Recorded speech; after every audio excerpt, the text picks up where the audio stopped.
कृष्णदास नाम के भक्त अष्ट सखाओं में महाराज जी, उनका स्वभाव था कि उनको कोई भी अच्छी वस्तु दिख जाती थी ना, तो उस अच्छी वस्तु को ठाकुर जी को अर्पित कर देते थे। जैसे मैं वस्त्र खरीदने जाऊं और मुझे कोई रंग भा जाए, कोई वस्त्र भा जाए, तो मैं तो सांसारी हूं, मैं कहूंगा ये मुझे अच्छा लग रहा है, पर कृष्णदास जी कहते ये मेरे लाल जी को भा गया है। पहले लाल जी को प्रसादी कराते, फिर पाते, फिर ग्रहण करते।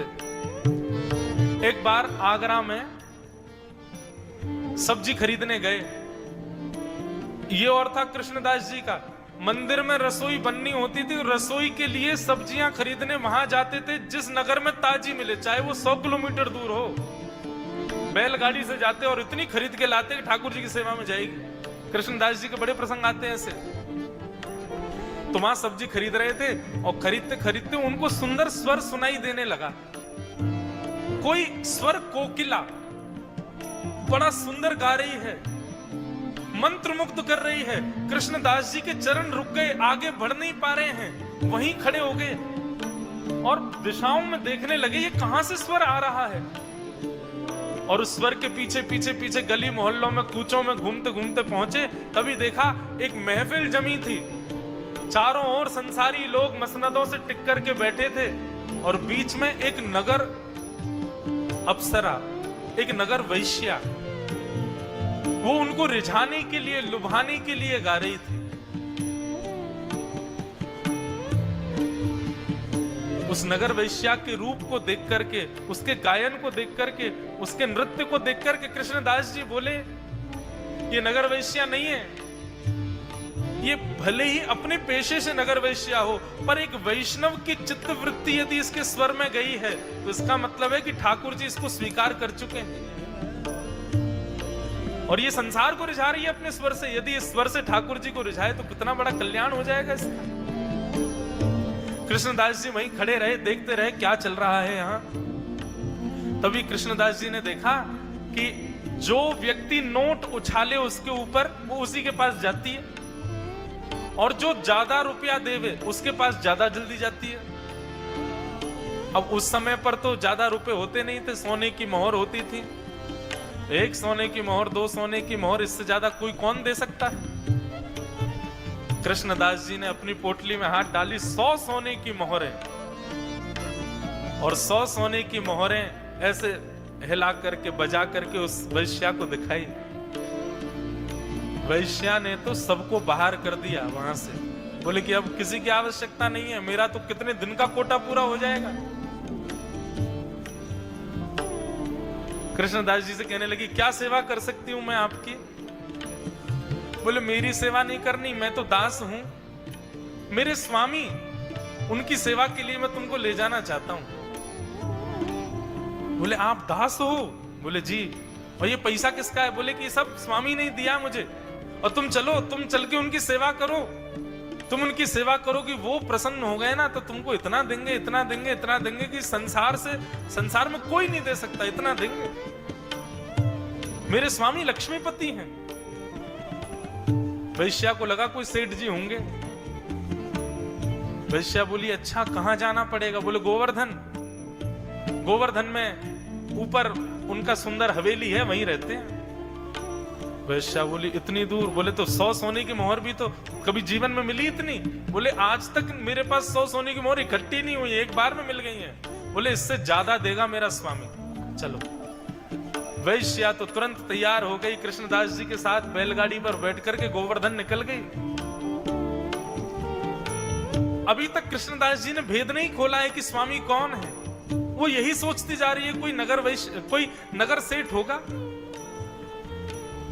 कृष्णदास जी उसको लेकर के जैसे ही हवेली में प्रस्तुत हुए, श्रीनाथ जी राजभोग अरोग रहे थे, प्रसाद लग रहा था ठाकुर जी का, और वो सामने आंगन में खड़ी हो गई, कभी अपने घुंघरू संभाले, कभी अपने वस्त्र आभूषण ठीक करे। कृष्णदास जी से पूछे मैं ठीक लग रही हूँ ना? बोले बढ़िया लग रही हो, बस उनको रिझा देना, उनको बढ़िया लगनी चाहिए। वैश्या तो अपना ऐसा रज रज के श्रृंगार करे, बोले आज इनके स्वामी को अपने ऊपर वाहवाही करानी है, आज इनके स्वामी को आकर्षित करना है अपने ऊपर। बंधुओं, कृष्ण रीझ हैं, इसलिए किया गया श्रृंगार भी तो भक्ति है, इसलिए किया गया कोई भी स्वरूप भी तो भजन है। अब भले ये ना पता हो कि स्वामी कृष्ण है, लेकिन स्वामी के लिए तैयार हो रही है तो भजन ही तो बन रहा था उसका। ऐसा स्वर गाऊंगी, ऐसे नाचूंगी, ऐसे भौएं मटकाऊंगी, रीझ जाएंगे मुझ पर, खूब धन देंगे मुझको।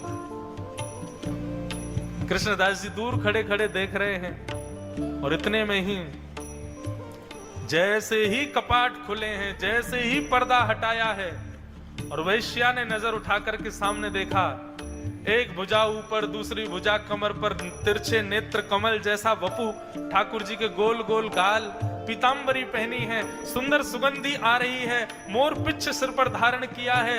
आहा, ऐसी ललित रुद्रभंगी स्वरूप को देख करके उसके नेत्र झपकना भूल गए। ठाकुर जी के त्रिभंग लली रूप को देख रही है और कृष्णदास जी की तरफ आंख भर करके देखती है। बोले ये स्वामी है? बोले मैंने कहा था ना मेरे स्वामी लक्ष्मीपति, उनके सामने तुमको सेवा करनी। वैश्या बोली मैं आज तक संसार के लोगों को रिझाती रही हूं, पर वास्तव में हे गुरुदेव आज आपने मुझे बताया कि अपनी किसी भी कला का प्रदर्शन कहां होना चाहिए। और अब पैर चल तो नहीं रहे हैं, कंठ अवरुद्ध हो गया है वैश्या का। उस वैश्या को देखते हुए, उसकी स्थिति देखते हुए कृष्णदास जी ने यह पद लिखा है, सजल श्याम घन वरण लीन है। घनश्याम ने जिसका वर्ण कर लिया है, सजल श्याम घन वरण लीन है, सजल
कृष्णदास जी के चरणों में कहती है मैं अपना नृत्य प्रस्तुत नहीं करूंगी, मैं गा करके कुछ नहीं सुनाऊंगी।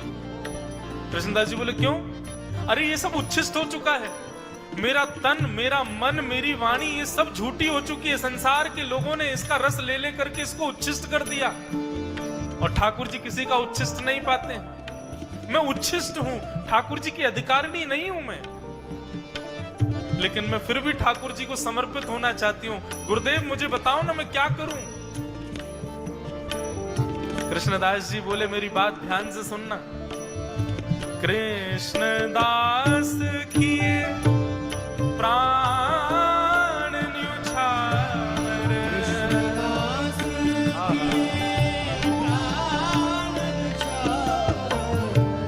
तन अपवित्र हो सकता है वैश्या, हमारा तन उच्छिष्ट हो सकता है, अपवित्र हो सकता है, पर हमारी आत्मा तो अपवित्र नहीं है ना। अगर मिलना चाहती हो, ठाकुर जी को अर्पित होना चाहती हो, तो कोई शरीर से पूरा जीवन अर्पित कर देता है, तुम अपने प्राणों को ही अर्पित कर दो उनको। कृष्णदास की प्राण न्योछावर,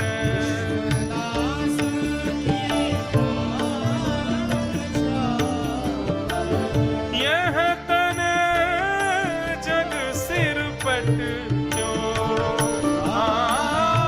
यह तन जग सिर पट, हो यह तन जग सिर पट क्यों, यह तन जग सिर। उस वैश्या ने कृष्णदास जी की ये पंक्ति सुनी और एक टक ठाकुर जी को देखती रही। उस गिरधर स्वरूप को देखते देखते देखते देखते देखते नेत्रों से अविरल अश्रुधार गिरने लगी। प्रसन्न मुद्रा में भर गई वो, और देखते ही देखते ठाकुर जी को अपने प्राण वहीं त्याग दिए और आत्म स्वरूप से जाकर के मानो श्री गिरधर लाल जी से गले लग गई, उन्हीं में विलीन हो गई है। बोल श्री गोवर्धन नाथ की।